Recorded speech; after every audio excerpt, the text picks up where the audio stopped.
ដាក់ពេញមួយថ្ងៃភ្នែកមូលក្រឡំសម្បុរអស្រស់មុំណាស់ជើងដៃអ្នកផងប្រុសស្រីស្រឡាញ់អូនគ្រប់គ្នាអូនបេលីមាត់មិនទំនេរចូលចិត្តញ៉ាំខ្លាំង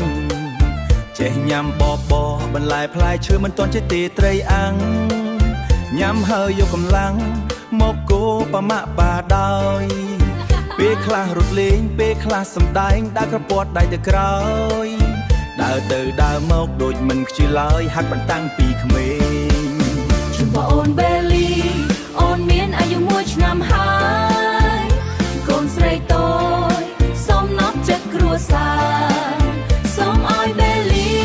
មានសុខភាពល្អណាស់ប្រាជ្ញារិទ្ធឆ្លាតវៃមានសំណាងល្អគ្រប់វេលា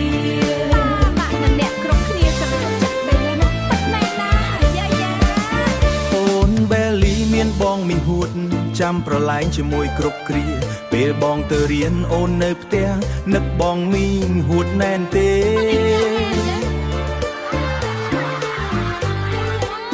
អូនមានតាយាយបងណាមីអ៊ីនពូមីងនិងអ៊ំច្រើនទៀតណាចាំមើលថែនិងស្រឡាញ់អូនបេលីដូចគ្រាប់ពេជ្រក្នុងបេះដូងរីករាយថ្ងៃកំណើតអូនបេលីរីករាយថ្ងៃកំណើតអូនបេលី Happy birthday to បេលីថ្ងៃនេះអូនមានអាយុ1 ឆ្នាំហើយអូនបេលីអូនមានអាយុ1 ឆ្នាំហើយកូនស្រីតូចសូមណប់ចិត្តគ្រួសារសូមឲ្យបេលីមានសុខភាពល្អណាស់ប្រាជ្ញារិទ្ធឆ្លាតវៃមានសំណាងល្អគ្រប់វេលា